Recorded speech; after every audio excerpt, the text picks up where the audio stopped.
guys, so I'm participating in this no shave November thing, and run through of what I've got in mind for projects for the next probably few videos, including this one. Is I've got 251 Husqvarnas coming. I have a 441 Stihl that I'm going to do probably have them do a cylinder too, but first we're going to go through the steps of checking and looking and seeing what's going on with it. Just stay with me and we'll get to looking at it. So here's our Stihl MS441. Haven't took anything apart and looked at it yet. I do have a spark plug in it. The decomp valve is out. And this is what I got for compression on this 441. And it's not much. And I'm probably standing a good 2 foot away from it when I'm pulling on it like that. So what I'm gonna do is we're gonna start like always, and we're gonna take the muffler off. You know, figure out what's going on behind it and in the cylinder.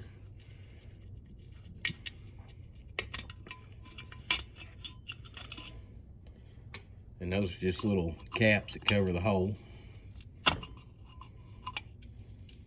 Just pry them out.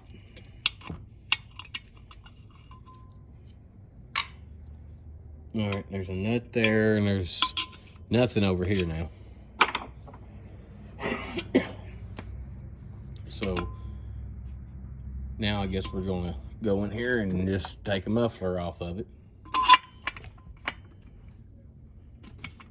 And she's already loose, so that says something right there.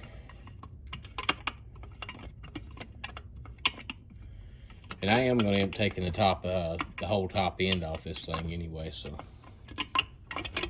just stay with me for that journey. And I'm gonna attempt to do it in this video here. Pull the top end off of it.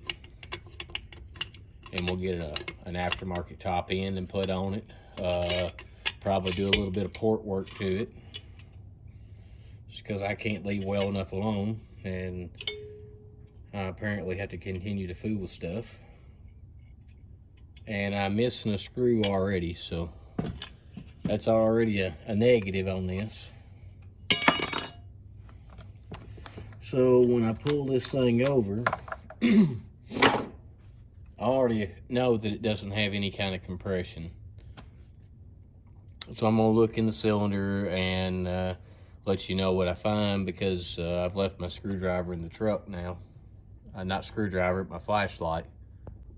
All right, so we're actually gonna start. We're gonna start by taking the handle off here. And it's a T27.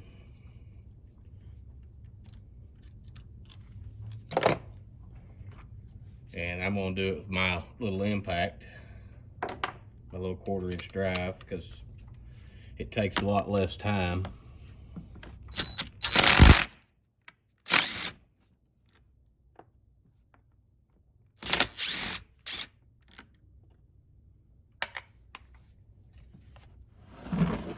I'll flip her over on her bottom side now. We're gonna take 2 more screws out of this.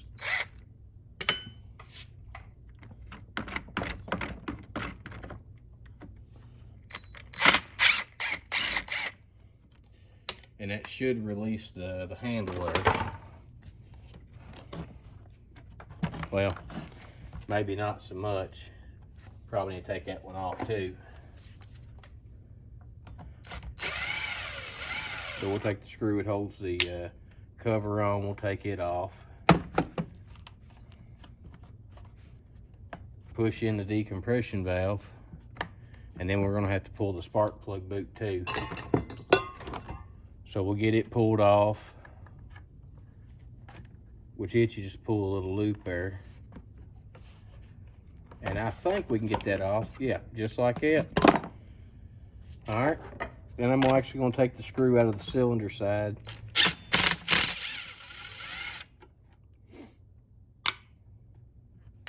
And that should release the handle.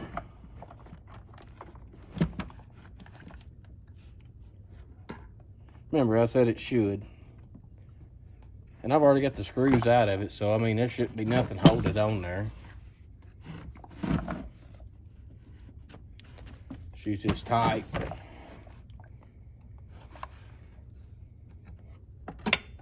I guess them cobwebs help with that too. Help with everything being tight.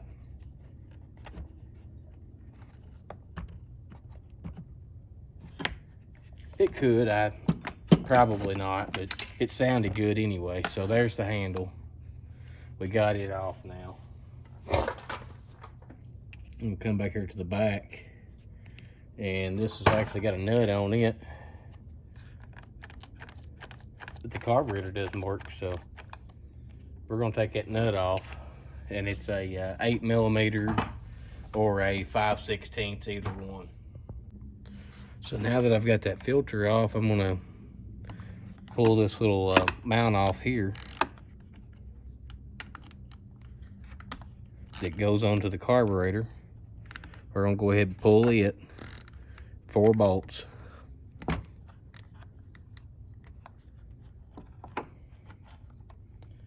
then we're gonna figure out why we're not getting any compression.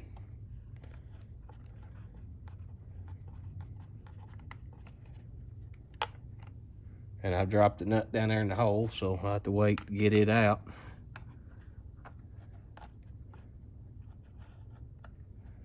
And of course, this thing's not got a air filter cover, and I would like to have one eventually if we can get the thing to run, which air filter cover is not that big of an issue right now. That's kind of the least of my worries. Turn the socket around the right direction and I'll get these nuts took out here.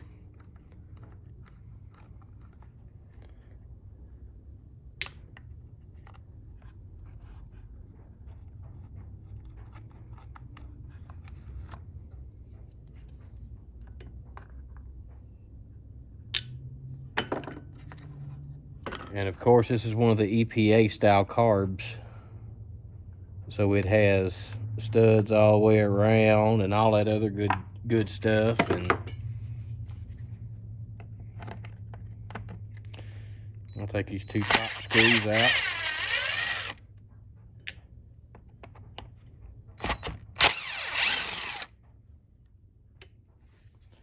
Figure out where the other 2 is at that holds it on, and be good to go.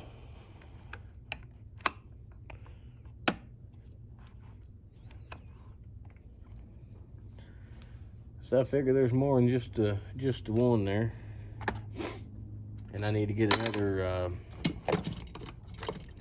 screw here to pull this other tab off right here.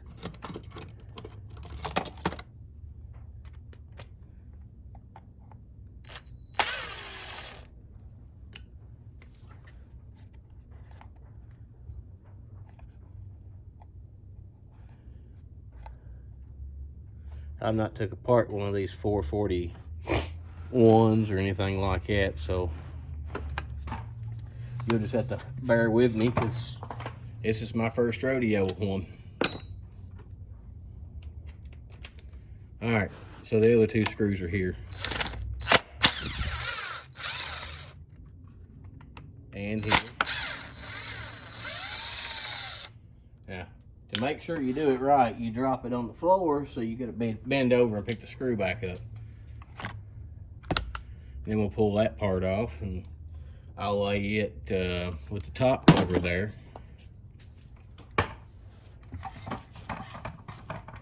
All right.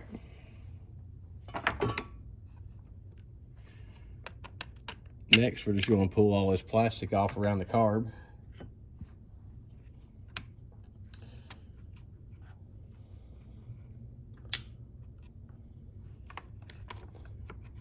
Just going to pull the keel out of the way.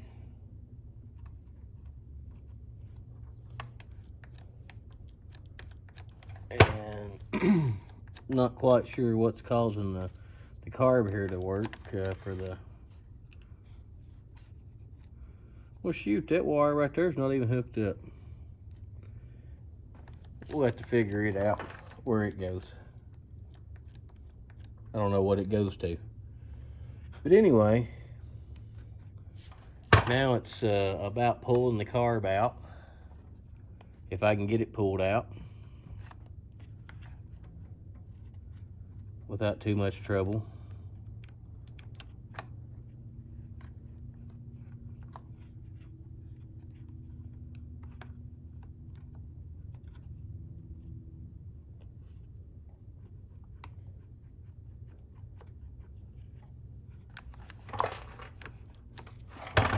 All right, trying to see where the linkage is hooked up at. It's right here. The cable for the carburetor is right up top here. Just want to pop it out. And all it should be left is the screws. There's fuel line. All right.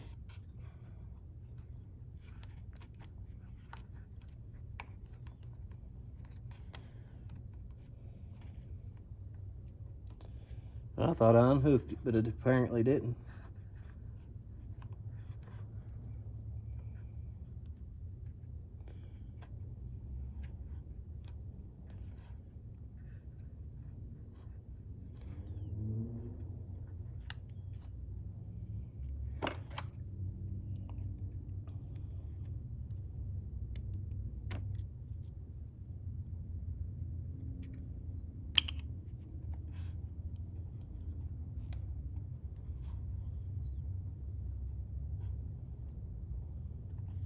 Well, I thought I had the throttle undone.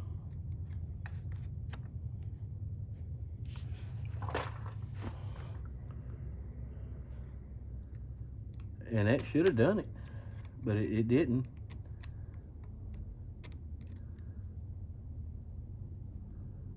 So I don't know what it's hanging on. I'm gonna grab my needle nose and I'm just gonna pull up on the end of that ball.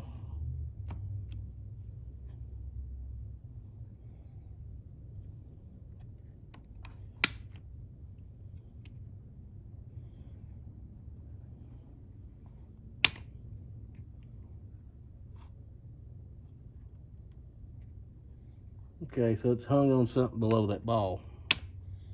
That makes all kinds of sense now. All right, now the throttle's undone. So there's what those carburetors look like, and all it is just an air butterfly. There's no fuel that actually goes through this. It all goes through the top. Not exactly 100% for that idea. So we're gonna start taking all this other stuff off of this, so we can at least get down to the cylinder bolts and get the cylinder pulled out. So I'll get this right here off, the intake off, and I'll get right back with you. All right, after a little bit of wiggling, I got the intake, this block off anyway. All I done was took the rings out of the inside of the tubes here, the intake, and stuck my finger down in it, turned it a little bit and popped the little rings out, and then you're able to take these and squish the boot and it'll go right down in there.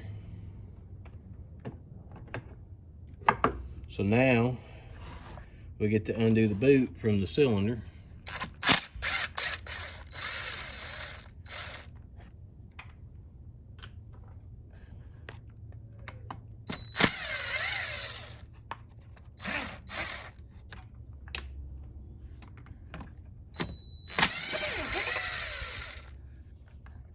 As of right now, I've got 3 screws off of it.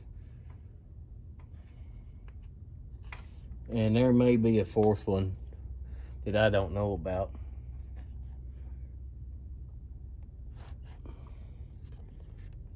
Behind all this mess right here.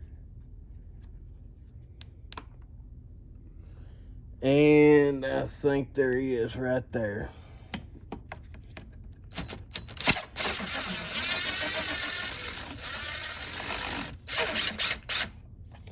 And that should have the intake loose.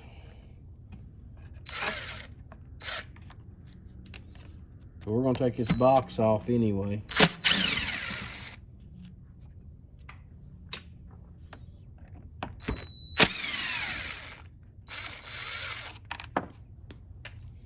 And like I said, drop screws, just so you have to reach down there and get them.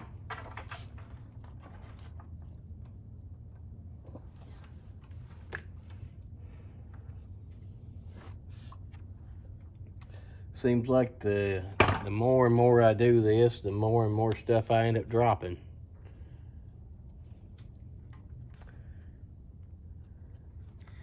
Another screw right here for the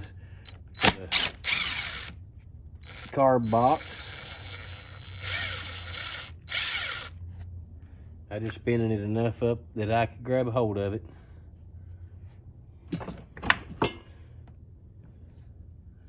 All right, now try to figure out what I'm missing here.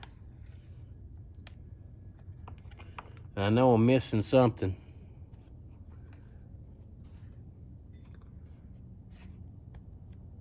Get the spiders and all that other good stuff here.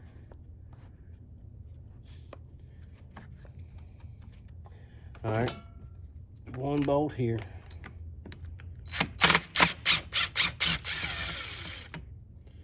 Have little spiders had me for breakfast or something. And that should be it. I thought it was. Unless she's hung into the, yeah, it is. So it's actually hung right there. So we gotta pull the starter cover.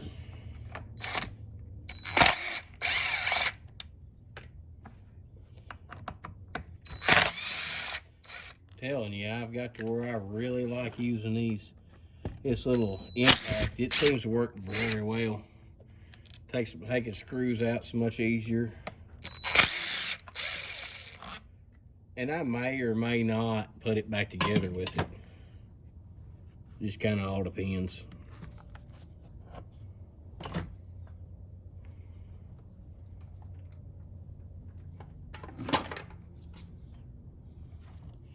All right.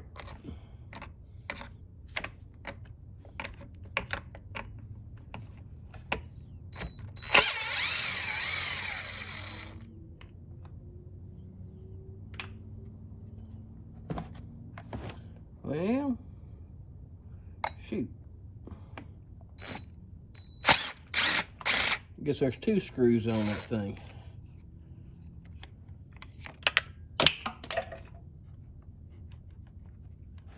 So what's got me pinned now, I don't know, but we're gonna figure it out.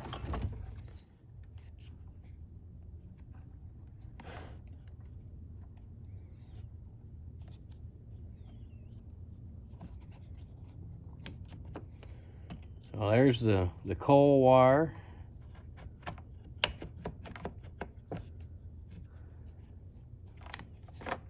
Is it that? It ain't that.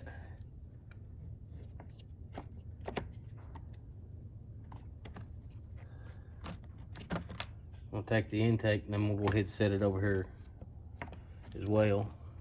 I don't know what I'm hanging on. Fuel lines. The fuel lines are what's snagging me, but that's okay. So we're gonna take the cylinder off. One screw there. One screw there. And this thing is covered in stink bugs. Now I know it's almost the wrong time of year for them dudes, but it is covered in them.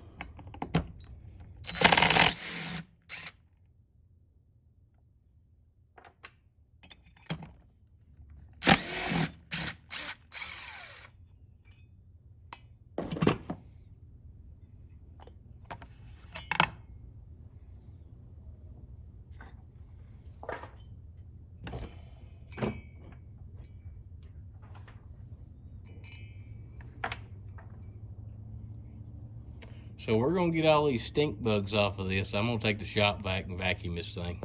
Hope you can see down that cylinder. The cylinder itself don't really look bad.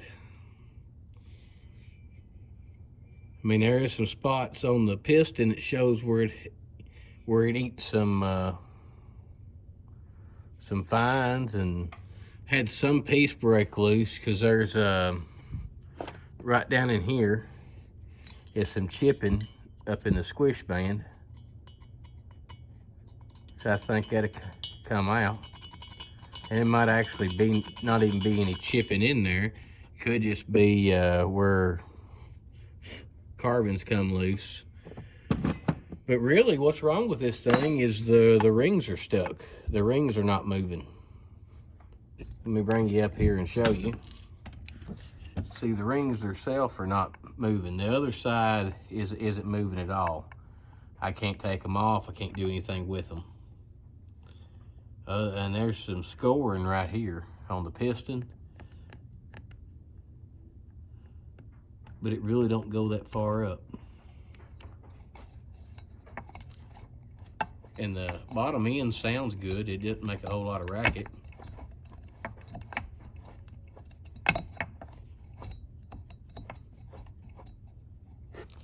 So I guess we'll get these this piston, we'll get it off. We'll get this cleaned up. We'll take some of that scoring out of it. And there's some scoring on the other side too. We'll take and probably just light sand it, and I'm gonna try to get the rings off without breaking them.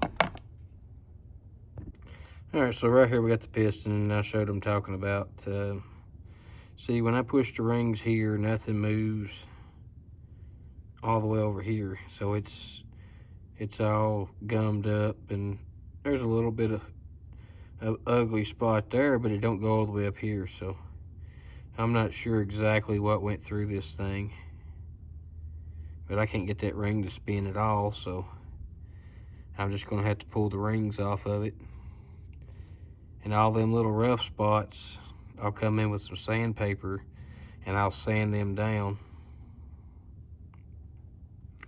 And this is my saw, so when I put it back together, if that's not the problem, then we'll go ahead and hang a cylinder on it, but I think that's gonna be it. All right, let me get these rings off.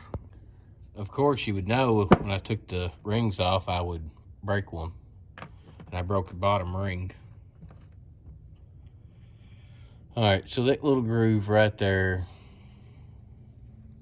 right here, is closed up on the piston where it's scored,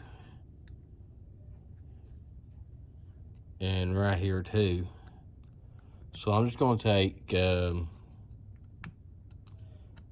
I guess, deburr all this thing and order some rings and see if I can't get by with just new rings. Because as far as the cylinder itself, the cylinder didn't show anything. It didn't show anywhere its scoring was. I don't know what it was. I don't know what ate the piston and didn't touch the cylinder, because as you can see, the cylinder looks decent in there. Light still hits it, reflects just fine. And I can't feel anything in the cylinder. I can't feel a thing. Everything in there smooth. And I may just be able to get a set of rings and just re-ring this piston and polish some of that out, some of that stuff right there, polish some of it out. And this thing may live again.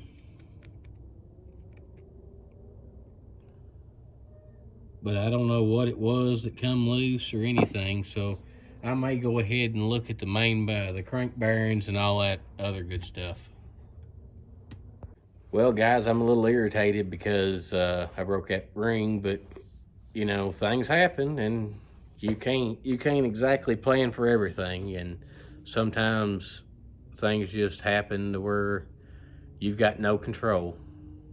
But like always, if you like this video, give me a thumbs up and consider subscribing. I appreciate y'all.